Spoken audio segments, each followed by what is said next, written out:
You have a brain more powerful than any computer ever built, and you've never been taught how to use it. And that's done on purpose. You were trained to survive. You weren't trained to lead. You weren't trained to create. And you weren't trained to think clearly. Today, I want to show you exactly how your brain actually works, how to reprogram the thoughts, the emotions, and the reactions that have been controlling you for years. Because once you actually understand what's running underneath the surface, you get to take control and you get to rewrite the code. Because once you learn how to do that, nothing can stop you. Alright, let's get into it. So, here's what I didn't realize for plenty of years, what I'm still realizing. I couldn't focus when I wanted to. What I'd do is I try to lock in on something like homework or, working on, like, for example, cold calling. I couldn't do it. What I try to do is I try to change, but I end up eventually, no matter how hard I tried, I do the same things. And this led me to thinking that I was either lazy or broken. And when that happened, when I started thinking that way, I started to not trust myself to actually follow through. I felt like I had all this potential, but no map, no way to get to point A to point B, where I am right now, to where I want to be and the person I want to become. So every day I felt like it was random. I felt like I was reacting to what was happening instead of choosing my reaction or how I handle it. I react instead of respond. I did that for a long time. So what we want to do is kind of understand how your brain works and go over why your brain works like this. So we're going to go over the triune brain. Okay, so the triune brain, it was basically a model of how our brain works. It was developed in like the 1960s, and this serves as a good way to understand how our brain works and why it works the way it does. So we'll start with the bottom of the brain. This is the brain stem. So this brain stem, but the question this part of the brain actually asks, it's, am I safe? So this basically just has you in survival mode. So this handles like the most basic functions: breathing, eating, habits, flight or flight.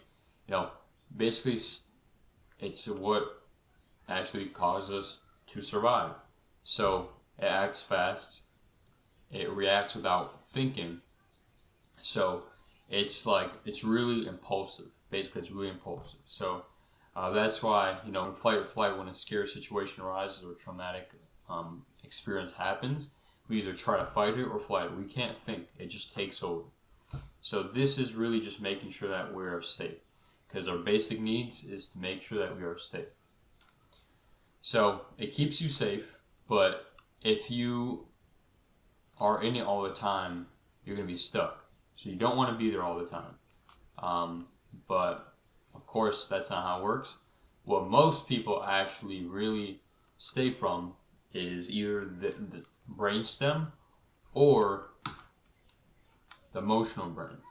So the emotional brain controls emotion, memory, fear, and it basically filters everything through past pain. So it reacts fast, it protects you, but it can keep you in drama, and it can keep you in places where you don't want to be. This really makes you just sure that, it asks the question, am I loved? That's what it asks. So the emotional brain is really, really important. It really, emotions really, they do actually have a bigger impact on you than you could ever understand. Like, emotions are really huge. You can always deny that you don't have emotions or your emotions don't affect you, but you don't realize how much your emotions actually affect you until you start observing them. So, this emotional brain, this is the second brain here.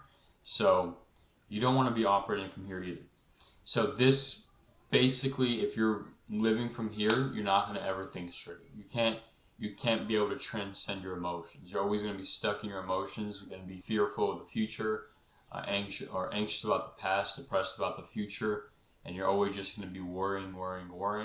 What do people think of me? Do they like me? Can I do this? Stuff like that. This is like really the emotional parts of you. Then the third brain, which is like the highest brain, is going to be the neocortex. So this, once you unlock this, this is your creative brain. So what this is responsible for higher thinking. It's responsible for planning, logic, long-term vision.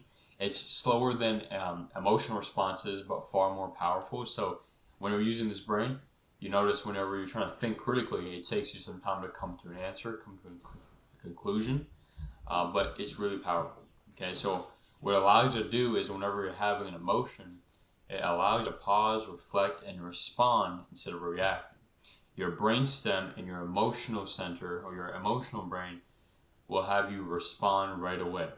But this stops you. This allows you to stop. So this is the part of the brain that asks the question, what can I learn from this? So this is basically like the part of the brain that actually lets you change.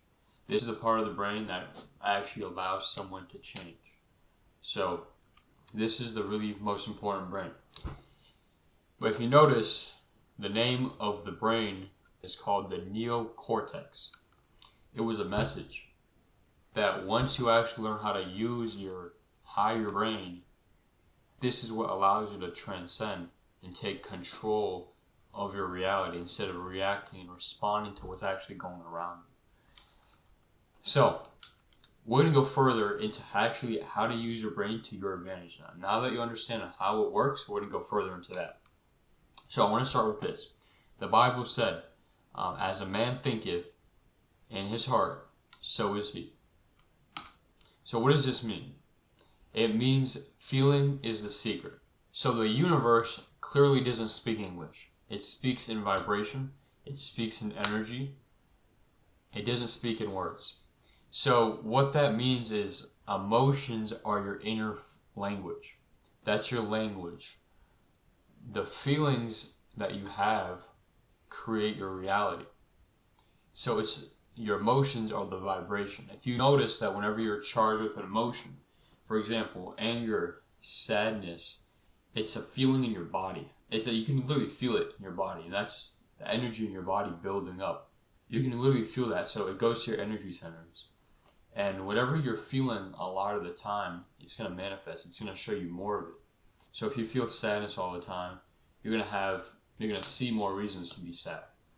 If you're feeling anger all the time, you're going to see more reasons to be angry. So feeling is a secret.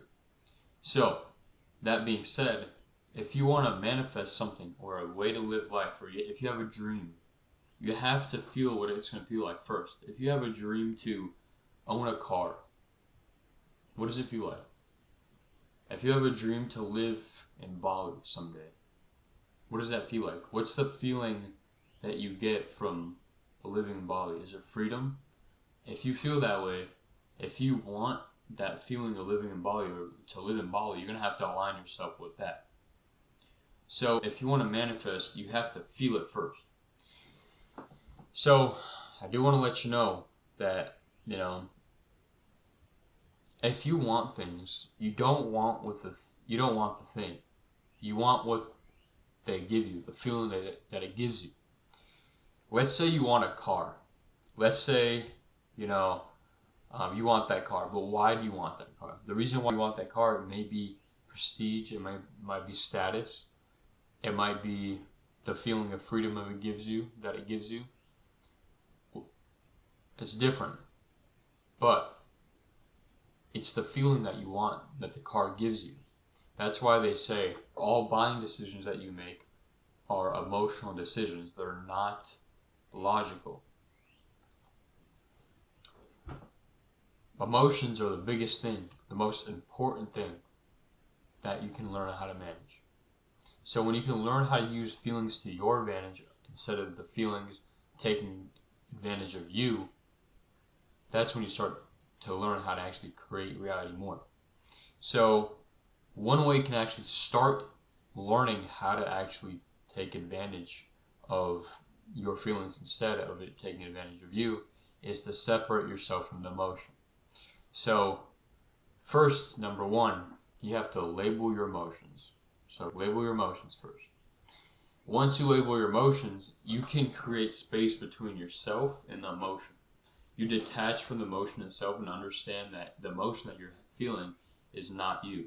Instead of just going like in this cycle, this downward spiral of a negative emotion, you have to stop and label the emotion. Once you can label the emotion, you can picture it clearly in your head.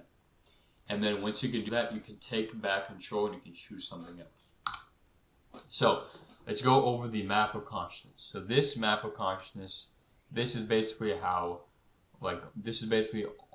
entire spectrum of human emotion. So as I stated before, the emotional brain and the brain stem, they usually operate from right here. So they operate from shame, guilt, apathy, grief, fear, anger, desire. They all operate from here. You don't want to operate from here. You need to start shifting to the higher realms. Acceptance, willingness, neutrality, courage. You need to start operating from there instead of these lower places. Once you can start learning how to actually go through this instead of this, then you'll have enough space, you'll have enough clean thinking to start going here. Peace, joy, love, because that's what you ultimately want to go to. And if you think it's not possible for you, it is. It is.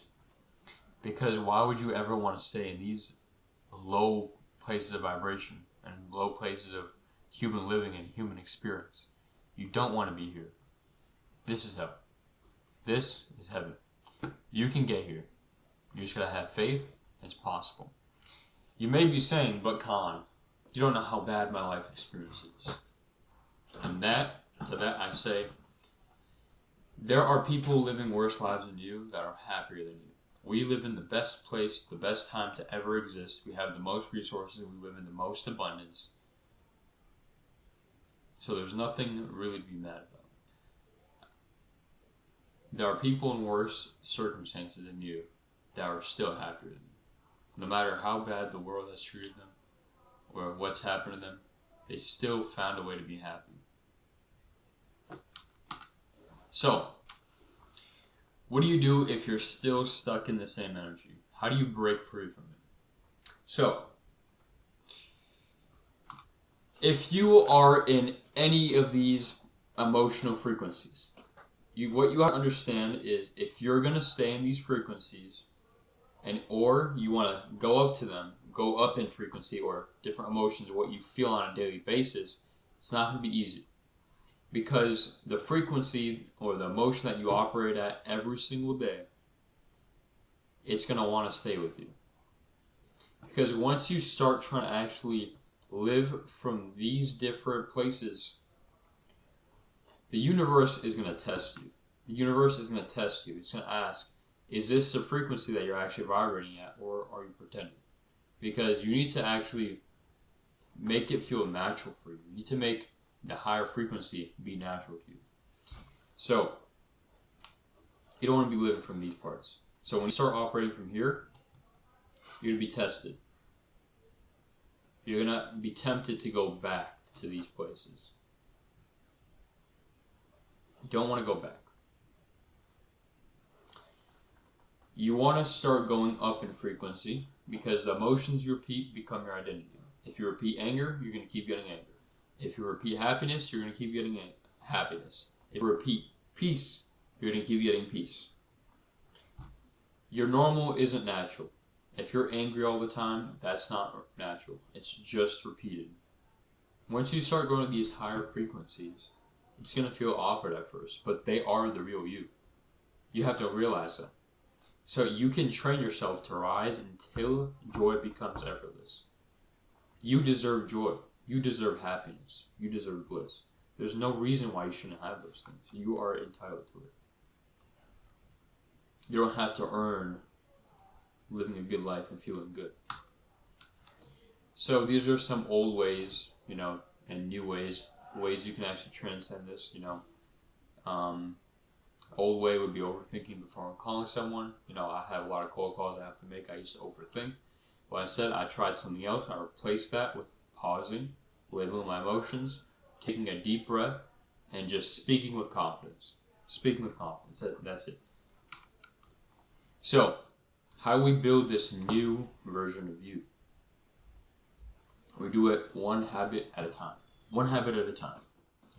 So, input equals identity. So, what does input equals identity mean? Inputs will equal your outputs. So, you can either have bad outputs or good outputs. And what your outputs are determined on are your inputs. Inputs and outputs, 100% correlation. Every effect has an equal and opposite cause. Every cause has an equal and opposite effect. Inputs equal outputs. So, whatever habits that you do, whether they're good or bad, you're going to have an output. So, for example, if you eat McDonald's every single day before you go to sleep, what's going to happen? You're going to have a double chin. You know you're going to have a double chin. So, why would you eat McDonald's? If you go instead, work out every day, what's going to happen? You're going to become chiseled. You're going to become healthy. And you're going to feel proud of yourself. But you have to realize that sometimes the hard stuff is hard in the moment, but it's easier later. But the easy stuff in the moment is easy now, but it's going to cause a harder life later. So here is how we're going to go over this. So I'm going to start with the RAS system. This is the reticular activation system. So what this is, this basically states that your focus filters your entire reality. I'll give you an example of this. So yesterday, I did a meditation. I did a higher self meditation. And I saw the higher self. It was like a guy with long hair. He had long wings. And he was basically chiseled. And he was like floating. So after I did this higher self meditation, I kind of figured out who this higher self looked like, what he looked like, the things he was telling me. When I was doing this meditation, he was telling me, have faith and don't have fear. If you ever need any help, just breathe. Come back to your energy. Or, I realized that. And then when I was driving back to work, I saw a guy in a field meditating. And he had long hair, which was completely crazy to me. I'm like, okay, that's just a coincidence. I kept driving a little bit more, and I passed by this building that I passed by every single day. I passed by it all the time. But for the first time, I read what the actual building name was. And the building name was One Energy Center. And I'm like, okay, well, that's crazy. That's absolutely insane. So, what I was focused on when I was thinking about that moment, it manifested into something else. That's your reticular activation system. Another example of this is if you get a car, like let's say a Toyota Corolla that's black. You're probably going to be driving around one day, you're going to see another Toyota Corolla after you get the Toyota Corolla. You're going to see another one that's probably green. Then you're going to see a blue one. You're just going to keep seeing it because it pops up over and over because you're paying attention to it. Now that you pay attention to it, it's what actually manifests. So, as far as that then, what your reticular activating system is your brain's filter. It decides what to notice and what to ignore. And it's based on your identity and emotional state. So this is like a feedback loop. So it's like a mental search engine. Whatever you focus on, your brain is going to give you more of it. That's why changing your inner world is going to change your outer world. So you have to realize that, I was saying this before, if you feel more grateful every day, you're going to have more things to be grateful for. If you have something that you're depressed about or you feel depressed, you're going to feel more depressed every day. You're going to have more things to be depressed about. Because reality is just a mirror. Just a mirror. So you got to focus on trying to feel the happiest thing. Find things to be happy about. Wake up and say, I'm grateful for my dog. I'm grateful for living in a nice house. I'm grateful for having food to eat every single day. Every day. If you do it every day, you do it intensely, and you really feel the emotion, and you do it for a long time, like let's say 30 minutes a day or 10 minutes a day, however long you do it, you're just gonna, the more you repeat it basically, the faster it will become your default. If you want to feel joy as long as you can and feel it intensely, and you'll just become who you are. So your brain basically just learns through knowledge, hands-on instruction, attention, and repetition. Attention and repetition is how you're actually going to learn how to start actually living on higher planes of existence. But up to this point, I made it seem pretty easy. You can just feel joy all the time. But what about accomplishing things? What about making money in business? What about getting your degree? What about that? It's not all sunshine and rainbows. You're not going to feel good all the time. So you have to learn that you have to do the hard work, especially when you don't feel like it. The reason why we say especially because that's important. Because the magic that you want is hidden in the work you're avoiding. If you do the hard work, especially when you don't feel like doing it, it's going to program your brain to actually have more willpower. And you can program your brain to take command and say, oh, you don't want to do it, you don't feel like doing it, I'm going to do it anyway. I'm going to do it. I know you feel emotional about it, I'm going to do it anyway. So every time you do the hard thing when you don't feel like it, you prove to your brain that you're not the old version anymore. If you repeat to yourself, or repeat the actions that prove to your brain that you're not the old version anymore, your brain's going to start believing. Remember, we said that the way your brain learns, or if you want to become a new default, you have to do it frequently, intensely, and for a long amount of time. You have to do it consistently. So, this is how your reticular activating system is going to get new instruction. And that signal is going to become your new baseline. So this is actually how you stop waiting for the circumstances to be right and start becoming the person who moves without it. You need to learn discipline. Do it without when the time's not right. You're waiting for the perfect circumstances.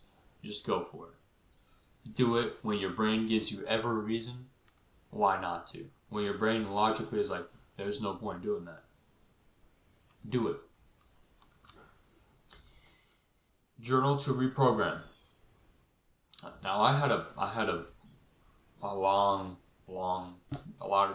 journal a lot, but I never figured out how to actually journal. I thought journaling was just basically journaling about your feelings. How do I feel? How was the day? No, you don't want to do that. You don't want to just have a little dear diary talking about your feelings and stuff. You don't want to do that.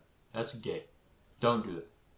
You have to, when you're journaling, you have to write it as if you're the person who you want to become. So write it until you believe it. Your reticular activating system is your brain's filter. It decides what to notice and what to ignore. And it's based on your identity and emotional state. So if you want to start going to the gym, you have to journal as if you're the type of person who goes to the gym every day. And then still do it. Still do it. So you're programming your brain more and more. You're doing these compounding activities and you're literally tricking yourself into believing that you're this type of person. So, journal. I'm the type of person who goes to the gym every day. I like going to the gym today. Gym was very fun. I'm in love with going to the gym. You're installing a new identity by journaling as if you're the person who goes to the gym. And the more vivid and the more intensely you can feel that emotion behind it, the deeper the programming it's going to be, and the deeper it's going to go into. Next thing is meditating into alpha. You need to calm your brain. If you calm your brain, then you can change your filters. So the RAS is most programmable when you're in a calm, focused state. It's called alpha brainwaves. There's beta brainwaves, there's theta brainwaves, there's all the type of brainwaves, but it's going to be the most efficient and the easiest to program when you're alpha. So this is where things like visualizing comes in. This is where things like manifesting comes in. Right after waking or in meditation is when your reticular activation is most open. This is where visualizing comes in. So visualizing what you want to be and what life you want to live Visualize it with clarity. Feel like it's already done. Feel like it's already done. Feel as if it's already done. Your subconscious cannot tell the difference between imagination and memory. Imagination is the gift from God that you were given. Imagination. It allows you to see the unseen. Like, for example, Drake, when he was younger, like when he was in his teens, he used to like visualize himself like falling asleep like every night, and then as he was falling asleep, where his subconscious was just becoming, and eventually what happened, he got a Grammy.